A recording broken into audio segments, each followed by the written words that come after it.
Well, good evening, ladies and gentlemen. Welcome to another episode of Live Chat with James, coming to you from the ProPix TV studios here in Vancouver, British Columbia. Now, of course, we know that Donald Trump is no stranger to controversy, nor is he reluctant to call out anyone that speaks ill of him, but he's gone even further. Now, a lot of the international community is getting fed up with his name-calling, with his trade threats, with his tariff threats, and so much more.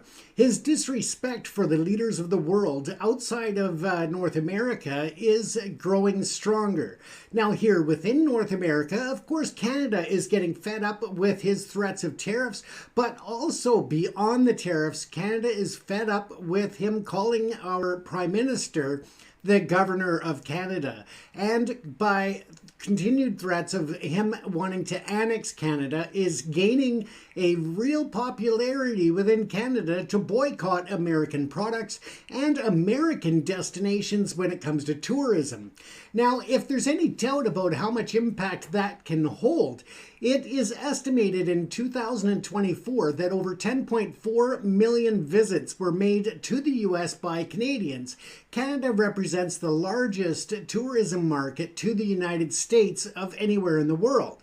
This brings in over $24.4 billion into the U.S. economy each year from Canadian-based tourists heading to the U.S.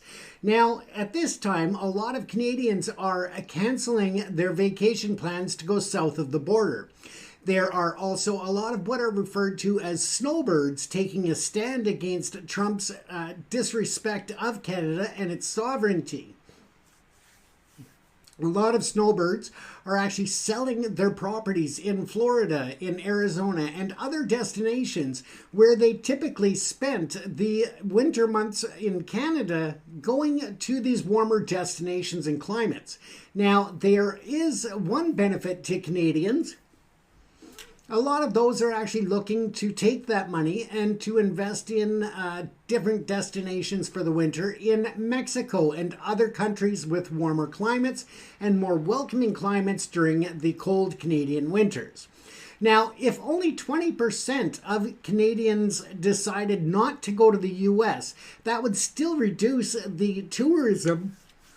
The US tourism economy would still lose billions of dollars each year. That would estimate, that would bring over 4 million less visits to the U.S. by Canadians, and it would cost the American economy approximately 28,000 jobs. So when people are looking at it and saying, well, it's just a joke, it's just Trump, whatever, it has real-world consequences when you do not respect the sovereignty and independence of another country and its leader. Now, a lot of Canadians may not like Justin Trudeau.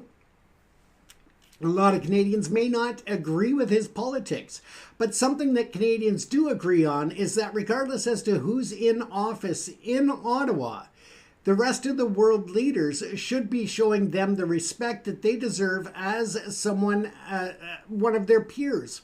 And this is totally lost on Donald Trump. He has insulted so many world leaders that it's hard to keep track of. Now, let's take a look at some of the history of insults and news stories that have come up as a result of this. Now, research suggests that Trump has insulted several U.S. allies and their leaders, instances involving Canada, but as I said, also outside of North America, looking at countries like France, Germany, Japan, Australia, the U.K., and South Korea, to name but a few. Now, this is really important because when you look at the U.S. history, these are allies. We've all gotten along well and we have a deep respect for each other. And that is not being continued over into this current administration. Now, Trump can bitch and complain about trade agreements all he wants, but at the end of the day, he was the one who was at the helm of negotiations for the new United States-Mexico-Canada trade agreement.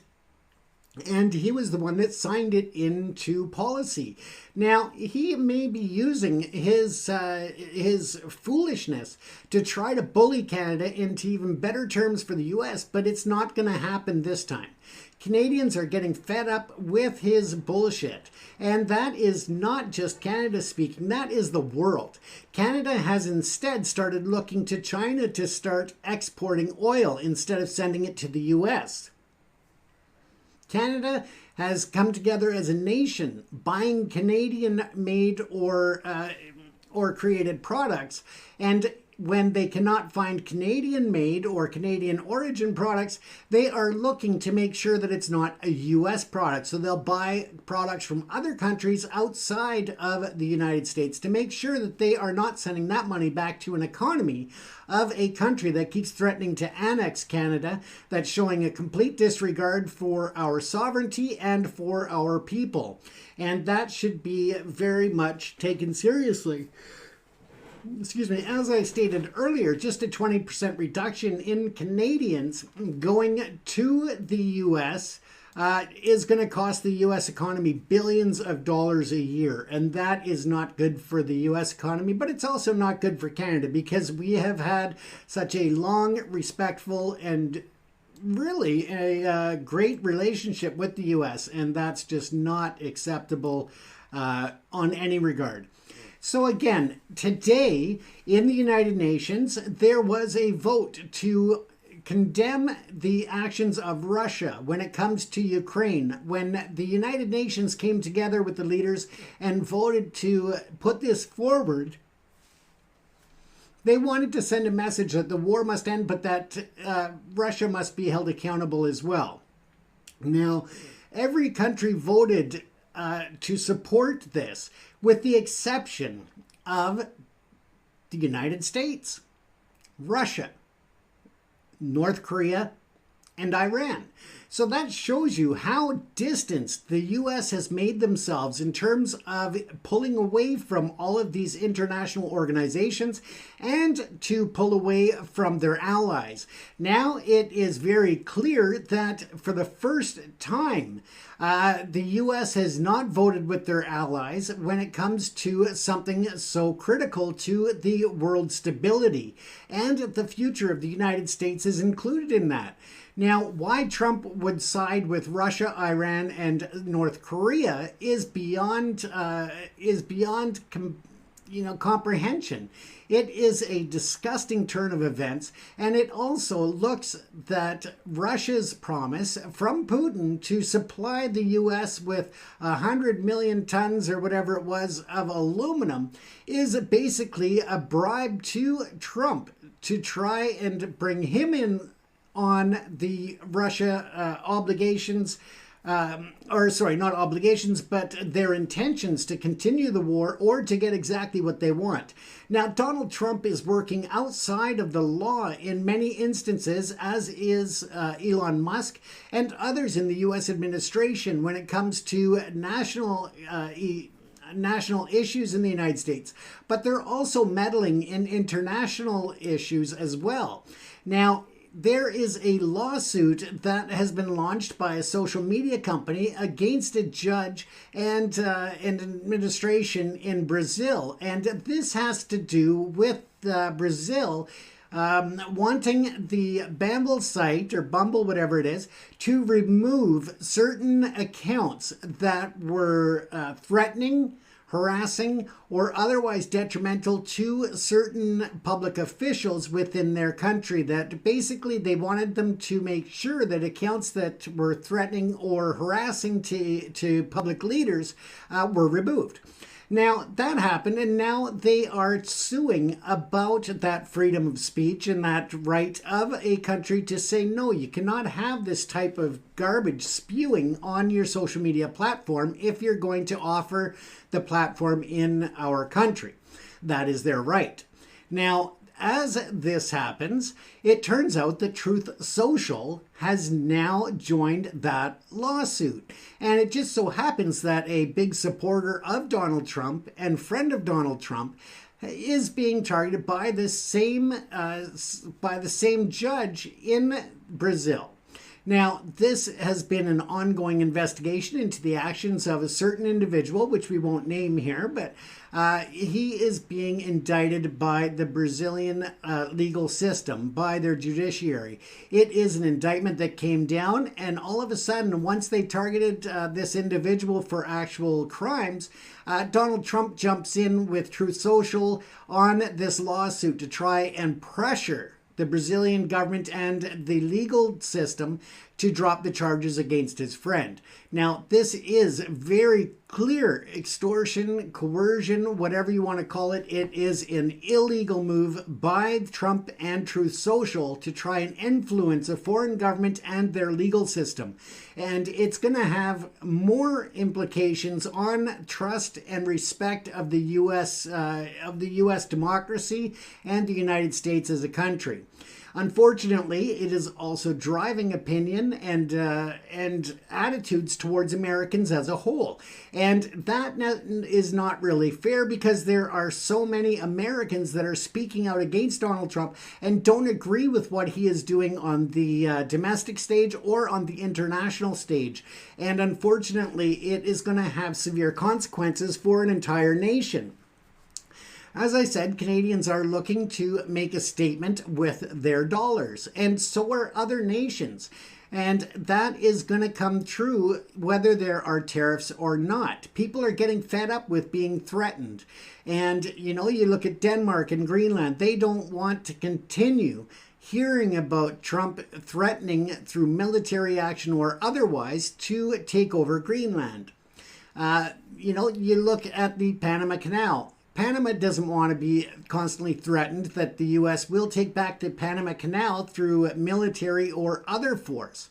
Canadians are sick and tired of listening to Trump insult their prime minister by calling him governor and threats of annexing the country.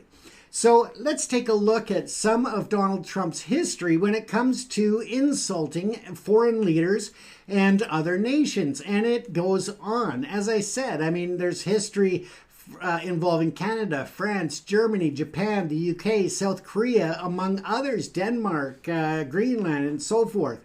And it's really, really sad that this is what they voted for in the U.S. and that it's going to cost U.S. citizens in terms of jobs, in terms of trade, in terms of, monthly income and all of that. It's going to have a very detrimental effect. When Trump talks about raising money through tariffs, he fully knows that the U.S. companies that are importing goods are paying those tariffs, but he's trying to make it appear that this money is going to magically come in from the foreign nations, and it doesn't. It's paid by U.S. citizens, and that's the end of it. But it generates revenue for the federal government. And that is what Trump is after. He wants to bring in revenue to the federal budget and be able to claim that it was foreign countries that paid that because of his tariffs. But it's not. It's exactly what happened before the Depression, where they tried to tariff their way out of problems and actually push them deeper into economic recession and eventually the Depression. Now, Trump has accused Justin Trudeau of being duplicitous as well as dishonest and weak, and he did that on X after the G7 summit back in 2018. So his history of insulting and degrading foreign nations and leaders is not something that's new to this term. In 2024, as we've talked about already, that he continues to call Justin Trudeau the governor of Canada, the great state of Canada, and threats of annexing Canada. And that is something that Canadians are pissed about. They are getting so tired of these threats and this nonsense by what's supposed to be the greatest country in the world and the greatest leader, the most powerful leader in the world. Instead, he is taking the U.S. down a very, very dark path And history, I think, is going to show that this is going to be the worst era ever. And for me personally, I don't think that Trump will make it through 4 years without being forced out of office. I just don't see it happening. I think he will be forced out of office. I think that he will end up in prison somewhere, and that's the way it is. But we'll have to watch and see how that plays out and how the world looks at that. I, for one, am also concerned about his actions with Doge, with bringing in Elon Musk, who the Trump administration has sworn before the judge in the courts that Elon Musk is not in charge of, and yet everybody clearly knows that Elon Musk is basically the co-president of the United States of America. He is very dangerous. He is just beyond the scope of anybody that should be holding any type of power in the United States, and yet here he is. The concerns also that people have, whether it's in Canada or the UK or otherwise, is that if there is an individual with US-based income or other revenue sources that stem from the United States, they are required to either file for US tax numbers and such, or they file what's known as a W-8, and that still gives a lot of information to the US government that is supposed to be held in confidence. These are a part of international tax treaties that have been made between the US and other nations, and that the US has a legal responsibility to protect that data from getting into the wrong hands or to unauthorized hands. Canada has never agreed that our information that is shared with the United States would be given to someone outside of government who is what they're describing as a consultant to Donald Trump. That does not give Elon Musk the legal right to take the information out of the Treasury computer databases or any other database. When he does that, he is not only breaching the confidential data of Americans, but also of international citizens that share data with the US, and especially when it comes to tax treaties. I, for one, am taking a stand. I am actually working on the research and information to bring a legal team together to actually go after Musk, all of his companies, and the U.S. government to hold them accountable for that data breach and to hold them accountable to ensure that they remove all access of Canadian and other foreign individuals, that information is protected and that Musk and his Doge team have absolutely no access to it, although it may be too late. And that should be concerning to the international community that Musk and his Doge team have that shared data from other countries, and that is really, really concerning. Now, let's go on to 2018 again with France, where Trump called French President Emmanuel Macron's plan for a European army very insulting, criticizing it upon landing in France. That, of course, was not the only time. He's also described Macron's comments about NATO being brain dead, and he's made other comments saying that he is very, very nasty. During a NATO summit in London in 2019. So, and of course, we know that there's been issues even more recent than that between Donald Trump and Macron. And that is even as of the latest press conference after the two met. And Macron actually fact-checked Trump talking about the war in Ukraine and the funding and the reimbursements and so forth. And Donald Trump actually countered himself when he said that, the U.S. is looking to get back tens of billions of dollars that they've given Ukraine, and yet previously he's been claiming that they've given hundreds of billions of dollars to Ukraine. So he doesn't even know how much he's given, how much the U.S. has contributed, in what source, whether that was equipment, whether that was aid, whether that was actual dollars on the international level. So again, his insults, after Macron corrected him today, Trump just kind of brushed him aside, made comments, made hand gestures, and basically, or clearly stated right after Macron was speaking, is that, well, if you believe that. And that was just a very dismissive and rude thing to do when you're hosting a foreign leader and you're together at a joint press conference. It just showed a complete disrespect for the other leader, and that was Macron. So again, when you look at other issues, in 2021, Trump referred to German Chancellor Angela Merkel as that bitch, describing Germans as krauts and highlighting strained relations with them. And shortly after that, he commented that Germany was captive to Russia over its energy policy, and that was causing diplomatic tension. So again, it just goes on, and these are not even including a lot of the more recent insults and disrespects that he's shown the world and other world leaders. Now, when it comes to South Korea, in 2020, Trump called South Koreans terrible people in front of the Maryland governor, Larry Hogan's wife, who actually is a South Korean-born lady and a very intelligent and intellectual person when it comes to her life. But she held back and didn't really respond to it, although it was greatly disrespectful to her and to South Korea. Now, this was insulting during Trump's conversations about discussing the pandemic and their policy on testing.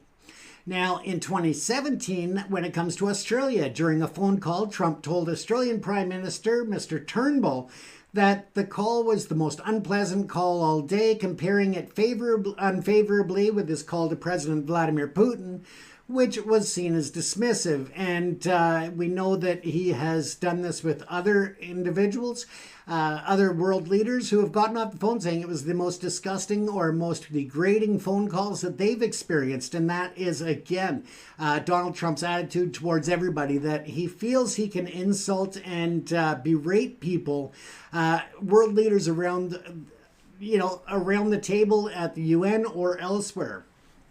And again, for Donald Trump today to be voting with Russia, Iran, and North Korea is just a slap in the face to the Americans who have supported Ukraine for the last 3 years, for Americans who have fought and died for their nation to defend their freedoms, to defend their sovereignty, to defend their rights. And that is a slap in the face to all of them, current and past. And that should be really, really looked upon by all media and all citizens of the United States. When Donald Trump takes a stand against Ukraine and supports Russia over the Ukraine-Russia war and votes against them at a table at the UN, he voted against all of the allies. The only people that voted to not hold Russia accountable and to, insist on a peaceful resolution, the only people that failed to vote in favor of this was, again, Russia, Iran, North Korea, and Donald Trump. Disgusting. Totally disgusting and just unheard of.